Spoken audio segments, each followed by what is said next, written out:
Oi, esse aqui é o primeiro vídeo do 14º dia do Veda edição 2019 aqui no canal. E o que temos para agora é a continuação da leitura comentada de Memorial de Ares, de Machado de Assis, aqui no nosso projeto de lermos todos os 9 romances publicados pelo autor. Pois bem, antes de começar esse segundo vídeo e também já o penúltimo da leitura comentada de Memorial de Ares, que aliás compreende exatamente as entradas de 23 de junho de 1888 até 29 de outubro também do mesmo ano, eu preciso fazer um remendo ao vídeo anterior. Muito curioso, né? Eu deixei de falar alguns detalhes importantes da história que a gente já tinha analisado no primeiro bloco de capítulos. Pois é, foi uma grande mancada minha. Na verdade, eu tinha gravado meus apontamentos a respeito desses elementos da história, só que parece que tudo que eu tinha falado se perdeu na edição e ficou sumido do vídeo final. Pois é, antes de começar esse vídeo aqui, eu sempre faço uma revista ao que eu tinha falado nos vídeos anteriores, desses vídeos de leitura comentada, né? Meio que para lembrar o que eu falei, né? Deixar tudo fresquinho na memória. E quando eu acabei de ver o vídeo da semana passada, eu falei, ué, cadê aquela parte lá daqueles personagens, dos finais, daqueles capítulos? Não tem, sumiu na edição. Só hoje, realmente só hoje, eu percebi. Que mancada minha. Mas o que é que ficou faltando lá do vídeo da semana passada? Bom, principalmente a importância de um certo personagem que apareceu na história lá no meio dos capítulos, ou das entradas do diário do memorial, né? Que foi aquele personagem chamado Osório, um jovem advogado que se interessou por Fidélia. Sim, ele estava afim dela também. Ou seja, lá no outro vídeo parecia que só existia o triângulo amoroso, ou o suposto triângulo amoroso, né, entre Fidélia, Tristão e também o conselheiro Ares. Não, também havia a figura do Osório, ou seja, era um quadrado amoroso. A coisa podia se complicar mais um pouco. E também outra informação que sumiu do vídeo foi que Osório ele teve que se ausentar ali do Rio de Janeiro porque ele foi ver uma questão de testamento porque um parente dele havia falecido. E a mesma coisa também aconteceu com Fidélia. Ela teve que se ausentar também do Rio para poder tratar da morte do seu pai. E dessas duas viagens, meio que até repentinas, se evitou-se, né, um encontro desses dois personagens. Ou seja, na verdade, aquele suposto triângulo amoroso que eu comentei na semana passada não era Tristão, Fidélia e Conselheiro Ares. Na verdade, o Tristão ainda não tinha entrado na história, né? Ele só vai entrar agora, nesse novo bloco de capítulos. Fiz uma grande mancada também. Além de sumir com algumas informações, eu falei algo equivocado. Enfim, vamos chegar então aos acontecimentos dessas novas entradas do memorial. E temos exatamente que logo no começo desses novos textos, a gente percebe que a história não avança. Sim, o autor aqui do livro, vulgo Machado de Assis, ele fica patinando nas informações. Ou claro, se a gente dá importância a quem está escrevendo, né, o próprio conselheiro Ares, né, nas entradas do seu memorial. Ele não está dizendo nada com nada, ele só está enrolando a gente. Durante as primeiras páginas aqui eu fiquei um pouco entediado com o que estava acontecendo. Não havia nenhuma informação nova, nada que pudesse deixar a história mais interessante. E aí, já até uma coisa que eu posso dizer a respeito de todo o Memorial de Ares que eu li até agora.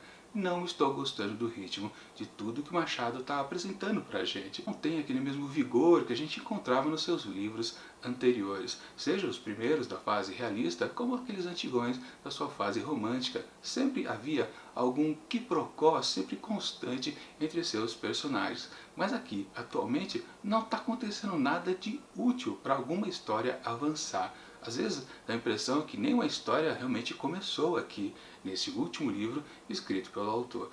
E é uma coisa que me deixa até um pouco triste, pensar que a última obra dele não possa ser lá muito grande. O texto aqui começa a ficar um pouco melhor realmente quando esses personagens voltam à cena, que são justamente a Fidélia, o Osório e também o Tristão, que finalmente chega lá da Europa. Então, aí sim, esses três personagens importantes para o conselheiro Ares começa a ficar assim, posto aqui na história. Aliás, o Osório nem tanto, mas principalmente o Tristão e a Fidélia. Só que aí você pensa, bom, enfim, quando agora eles estão em cena, vai acontecer deles se relacionarem de alguma forma. Mas o que a gente vai percebendo a cada nova entrada do memorial, que nada de verdade acontece entre eles. Fidélia fica na sua, Tristão também fica na sua. E depois, quando o Osório também volta à cena, ele demora para aparecer também nesse novo lote de capítulos, também fica na mesma. A mesma coisa sempre. No máximo, o que a gente pode perceber é que sim, em duas oportunidades o conselheiro Ares encontra tanto na rua Fidélia com Osório e depois, no outro dia, Fidélia com Tristão. Da mesma forma, os dois percebem a distância que Fidélia vai indo embora, para sua casa ou para qualquer outro local. E o conselheiro Ares, um pouco mais à distância, para trás, percebe que os dois rapazes olham com bastante firmeza a moça sumir no horizonte. E sim, aí ele percebe que possa ter talvez dois concorrentes. Só que aí, falando em concorrentes, aquela coisa que eu pensei lá no começo, no outro vídeo, que pudesse haver um interesse amoroso, romântico de Ares para com Fidélia. Talvez não seja verdade, né? Sempre lembrando, Ares é um sujeito, um homem, feito para lá de 60 anos. E a moçoila aqui da vez, dessa história, é uma jovem. Lembra que eu também comentei que não havia sido apontado a idade de Fidélia. Aqui, nesse novo lote de capítulos, finalmente apareceu uma indicação, mas não exata.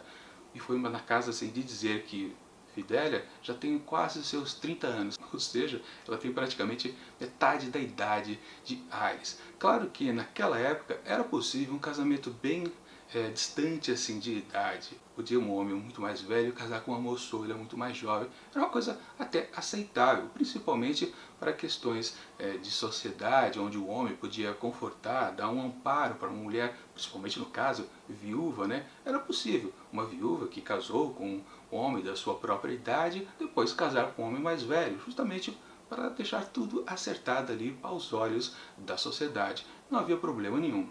Só que, no fundo, a gente não vê nenhuma questão amorosa relacionando Ares com Fidélia, ou como também não tem nada, quase, de Fidélia com Tristão ou Fidélia com Osório. Tudo fica meio no ar.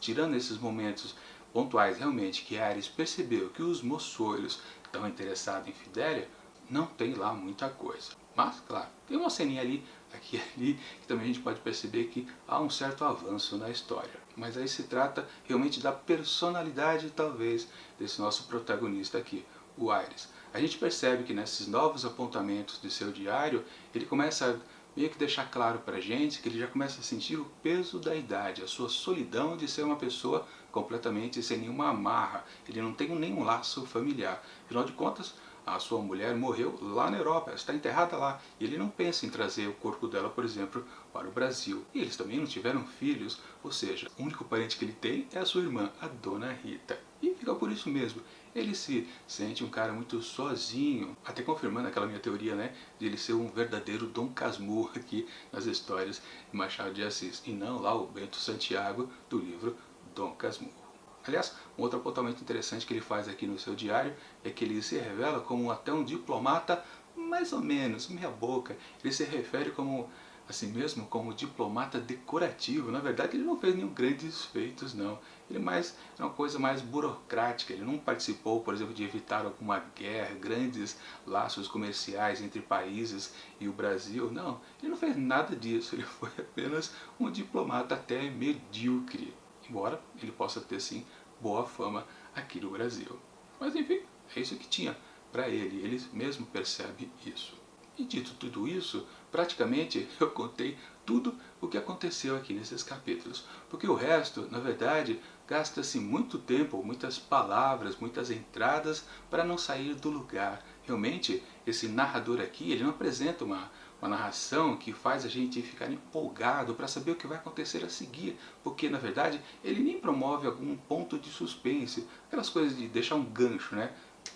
Há uma entrada no capítulo, a gente pensa, não, o que vai acontecer agora? Será que fulano vai fazer tal coisa? Ciclano vai tentar impedir? Não, não há nada disso aqui na narrativa de Memorial de Ares. Por isso também que eu estou achando que esse texto aqui é muito fraco do Machado de Assis. Ele já escreveu muitas coisas melhores. Pois não há nenhum elemento aqui dentro dessa história que você consiga acompanhar e ficar curioso ou torcendo por alguma solução.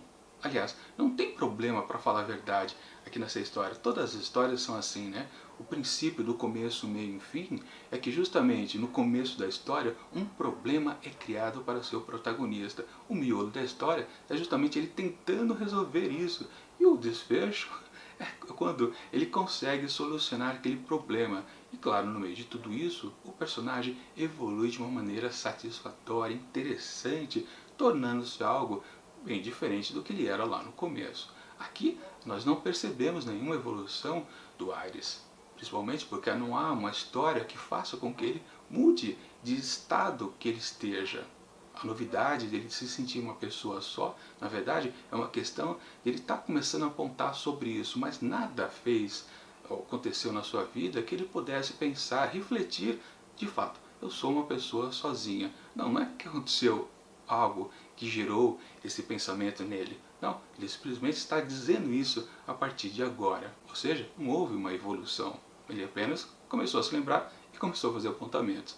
Assim como também ele começa a falar muitas coisas do passado. Ou seja, naquela coisa, quando a pessoa vai ficando velha, ela começa meio que se ausentar do seu presente, pois percebe que aquilo já não faz mais sentido para ele e começa a se basear mais nas lembranças da sua infância, da sua juventude e por aí vai. Também pequenos apontamentos já começam a aparecer nesse sentido aqui no memorial. Talvez no futuro, nas derradeiras entradas, isso vá se intensificar mais ainda, mas talvez é uma aposta que a gente possa fazer para o futuro, porque, para falar a verdade, eu não sei para onde vai essa história do Machado de Assis. O que vai acontecer? Os pombinhos, esses três outros, já que a gente não pode mais colocar nessa configuração o próprio Aires, ele é um homem velho, então vamos pensar no futuro dos jovens, Fidélia, Tristão e Osório. Os três vão fazer alguma coisa? Não dá nem para torcer. Num certo momento aqui do texto eu comecei a pensar, eu acho que o Aires ele vai começar a fazer, vai se fazer de cupido. Ele vai fazer com que Fidélia fique com um dos dois. Talvez. Eu pensei nisso agora, mas também não aconteceu nada nesse sentido. Então passa a ser a minha aposta para os capítulos restantes. É isso que ele vai fazer. Ele vai tentar juntar ela a um dos dois. Meio que ele acabou fazendo isso lá no livro anterior, né? Esaú e Jacó, quando ele ajudou os gêmeos Pedro e Paulo a ficar com a mocinha. Quer dizer, ele acabou não ajudando muito, né? Afinal de contas, talvez aqui ele consiga de fato. Aliás, né, também tem isso, né? Até agora não teve nenhuma indicação justamente que um dia ele conheceu Pedro e Paulo. E eu até achava lá no comecinho da leitura do livro que ele citaria os gêmeos durante muitos momentos aqui no texto. Mas até agora parece que eles nunca existiram na vida dele. E sim, vocês já repararam, né?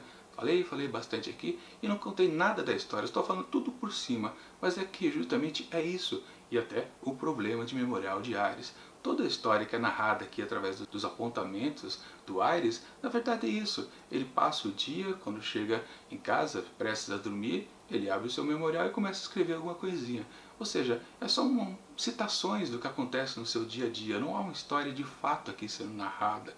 E claro, a única coisa que vale de tudo isso, eu posso até estar dizendo que é um texto fraco, porque não há a história, não há uma narrativa dos personagens. Mas claro, a melhor coisa que também Machado de Assis fez em todas as suas obras foi justamente a análise de personagem, o comportamento de cada uma dessas pessoas. Isso ainda tem bastante aqui sim em Memorial de Aires. Só que eu sou um tipo de leitor que gosta dessa coisa do começo, de um meio e de um fim. Para alguns personagens, eles precisam ter algum quiprocó, uma epopeia, uma aventura, qualquer coisa que tenha essa noção de que eles estão avançando, não apenas essa coisa da análise de personagens, do comportamento deles. Isso, sim, é muito interessante, e isso é uma das coisas principais do autor, mas para mim não é essencial. Prefiro, sim, uma boa base interessante, e no meio de tudo isso, a gente percebe, sim, que Machado de Assis sabe criar grandes personagens. Pois então, é isso. Análise de comportamento de personagem ainda existe completamente aqui em Memorial de Aires. Mas uma grande história, ou ao menos interessante de se acompanhar, não. De fato, isso eu não vi e pelo jeito eu não vou encontrar nem nos capítulos finais, nas entradas definitivas aqui de Memorial de Aires.